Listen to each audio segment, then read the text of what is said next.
Serius ini, deklarasi ini. Gak ada yang tepuk tangan berarti tidak pada minat. Pak Rizal pilih Dr. Rismon. Hah? Bikin partai sendiri dulu kan? Nah.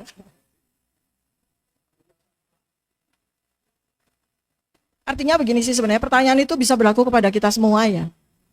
Iya kan? Warga negara Indonesia yang memenuhi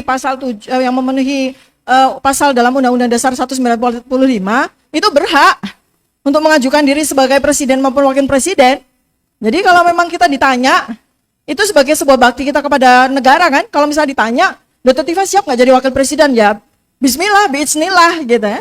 Dr. Tifa siap nggak jadi presiden? Ya bismillah, biiznillah. Ya kalau seandainya di Lauhul Mahfuz ada perintah untuk maju sebagai presiden ya itu sebagai sebuah amanah gitu ya. Tapi itu adalah jawaban apa ya? Jawaban faktual sebenarnya. Ya. Jadi begitu ajarannya kan begitu sudah dinyatakan menjadi pejabat, jawabannya bukan alhamdulillah kan? Inna lillahi wa inna ilaihi rajiun kan gitu. Astagfirullahalazim kan begitu. Tapi kalau ada yang bertanya ya jawabannya insya Allah siap gitu. Berikutnya nih, tadi saya sampaikan kalau bukunya Dr. Roy Suryo sampai dipenjarakan, Ya. apa yang akan dilakukan orangnya kalau ini ada yang terjadi? Ya, kita ini kan kalau karena saya ini kan seorang epidemiologis ya. Epidemiologis untuk diketahui itu matematikanya kedokteran. Jadi otak saya itu terbiasa untuk berpikir secara matematika. Menghitung semuanya itu dengan angka, probabilitas namanya. Kalau dalam bahasa teknologi namanya itu ilmunya Bayesian. Jadi ada sebuah probabilitas.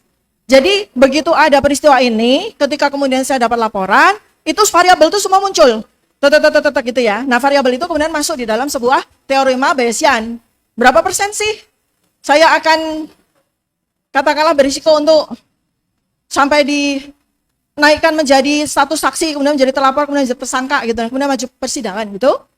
Pada waktu bulan sebelum Pak Michael, Pak Rismon, Pak Roy kemana-mana dan saya melanjutkan penelitian saya, kemudian Betor Suryadi bicara dan kemudian banyak sekali whistleblowers yang lain, terutama kemudian terbukanya pasar pramuka, skandal, ya, Propaiman dan sebagainya itu, probabilitas kami ya itu 30%. Ini hitungan saintifik ya, itu 30%.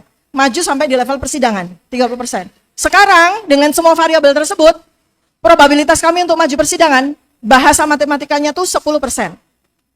Ya, jadi kan tetap ada. Ya, ada 10%. Dan itu sebuah angka faktual. Dan kalau boleh dibocorkan ya, selama mulai dari tahun 2004 saya menggunakan teorema Bayesian juga untuk menghitung probabilitas siapa yang jadi presiden. Ya, saya menggunakan angka matematika dan saya tidak pernah meleset. Sejak mulai SBY sampai dengan sekarang. Prediksi, bukan dukungan, beda ya. Antara prediksi dengan dukungan beda. Ya kan? Anda semua tahu siapa yang saya dukung. Tapi prediksi saya mengatakan yang jadi presiden ya itu. Jadi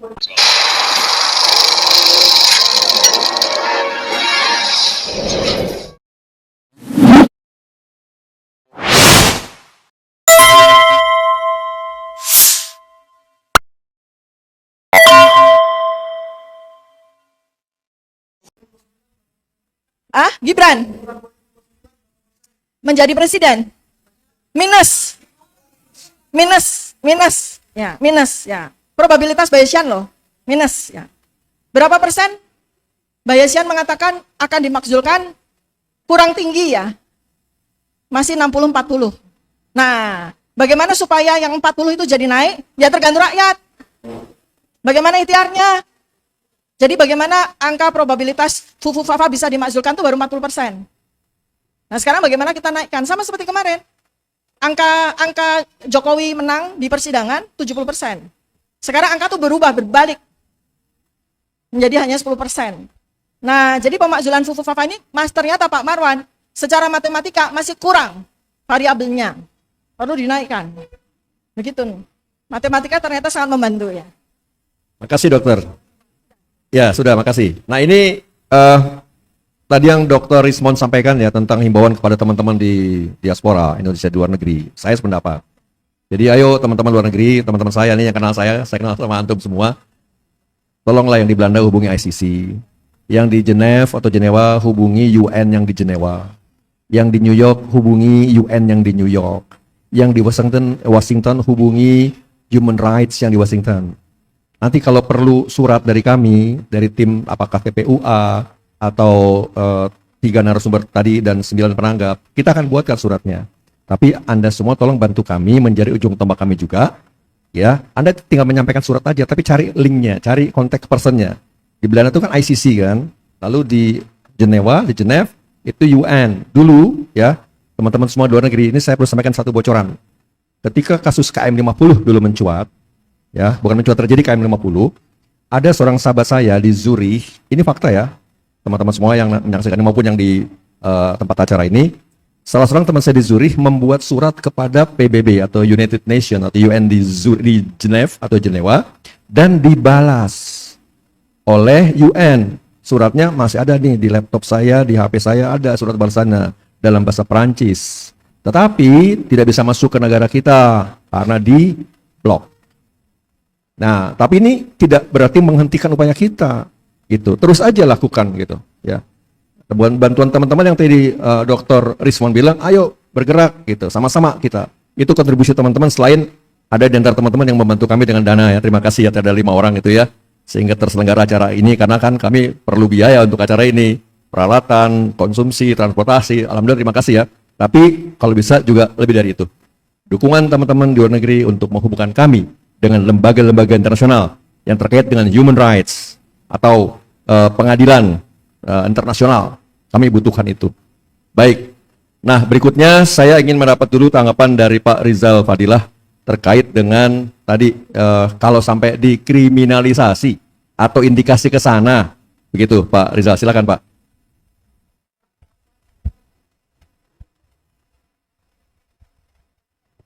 Pertama, kriminalisasi ini sudah menjadi fenomena atau gejala gitu ya, karena adanya proses yang dilakukan di Polda Metro Jaya gitu. Masalah dugaan ijazah palsu itu sedang berproses di Mabes Polri, Barreskrim gitu kan, dan sampai kepada yang akan kita hadapi nanti gelar perkara khusus untuk membuktikan status ijazah Joko Widodo itu.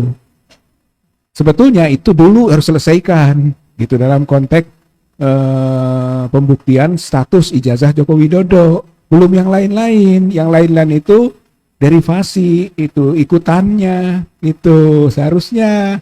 Tapi ternyata ini kan tidak jalan.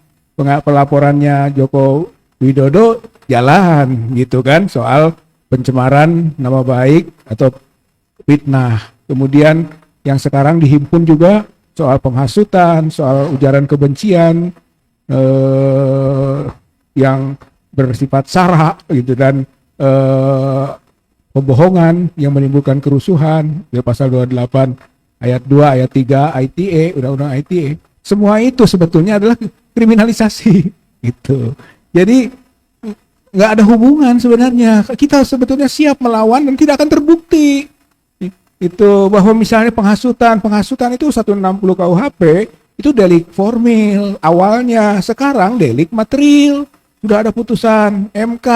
Delik material itu adalah bahwa harus ada juga efek dari apa yang diucapkan atau diungkapkan atau ditulis gitu. Misalnya bakar, hanya ngomong begitu saja itu bukan penghasutan, harus ada bukti nanti pembakaran gitu, tindak pidana dalam bentuk konkretnya. Jadi kita bisa bantah itu.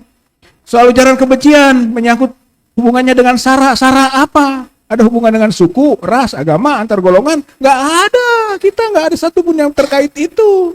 Gitu, 28 ayat 2. Atau bohong yang menimbulkan kerusuhan. Bohong apa? Gitu. Mengenai status ijazahnya saja belum ada pembuktian asli. Jangan terbalik ini pendapatnya, seolah-olah jangan dulu bicara ijazah palsu, udah tahu belum, katanya udah pernah lihat belum yang asli. Kita kembalikan, udah ada belum bukti asli.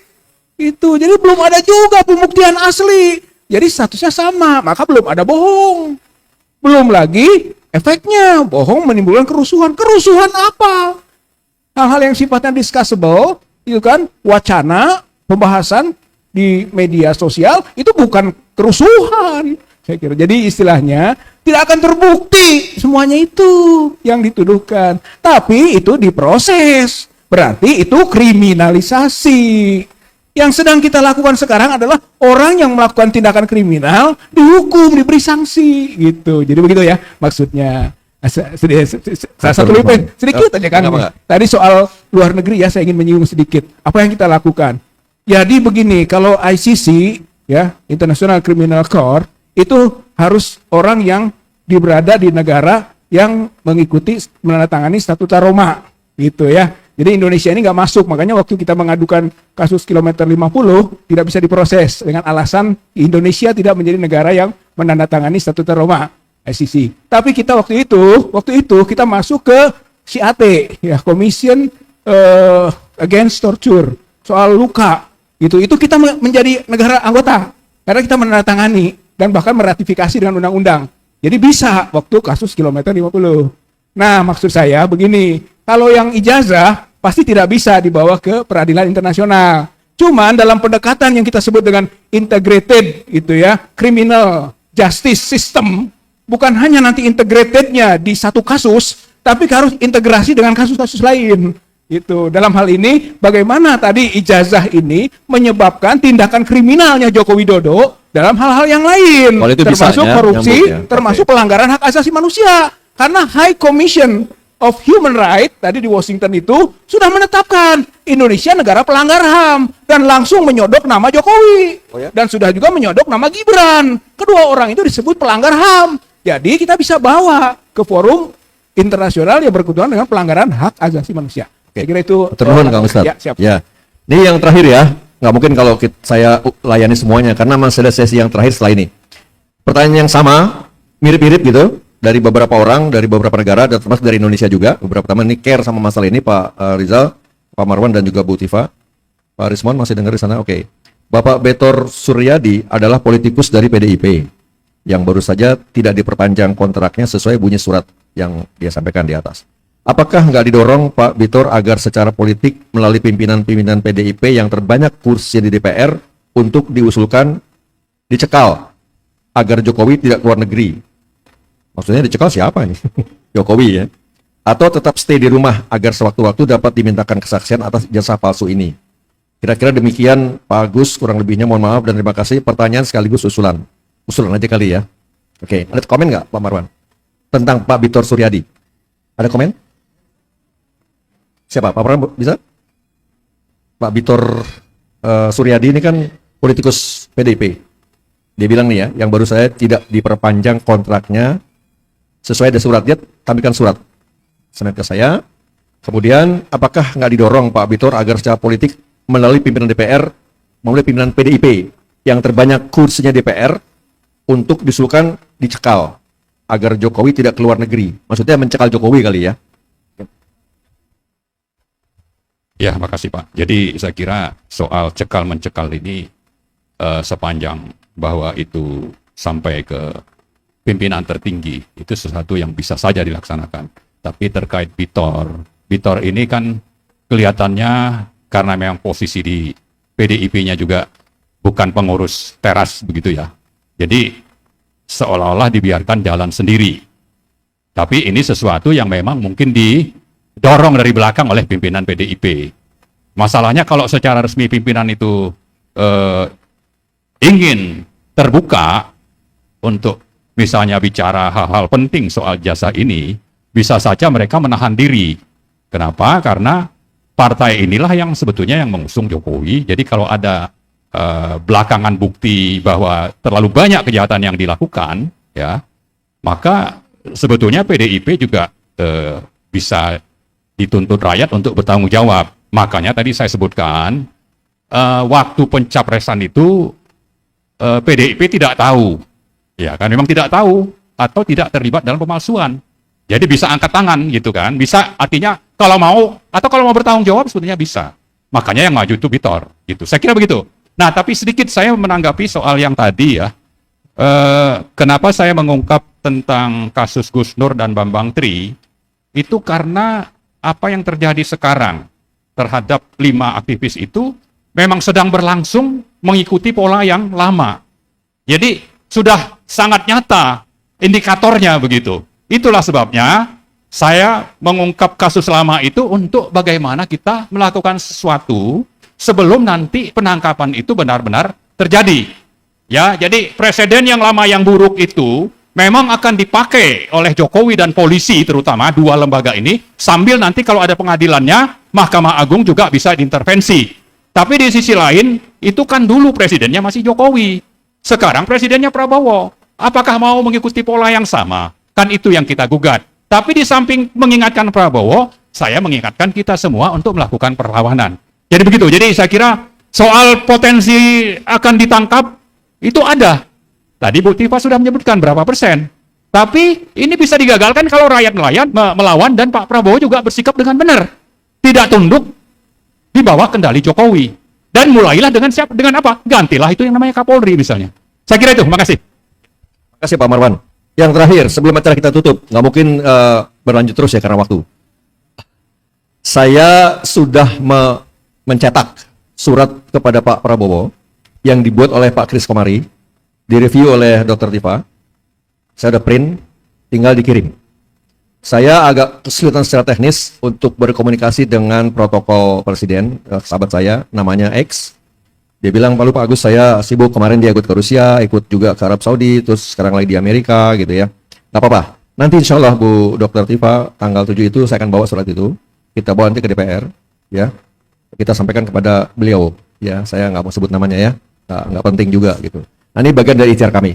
Baik, Bapak Ibu, dengan demikian maka diskusi panel Forum Diaspora Indonesia, polemik ijazah palsu antara Jogja dan Pasar Pramuka, 5 Juli 2025, dengan ini dinyatakan selesai dan kami tutup.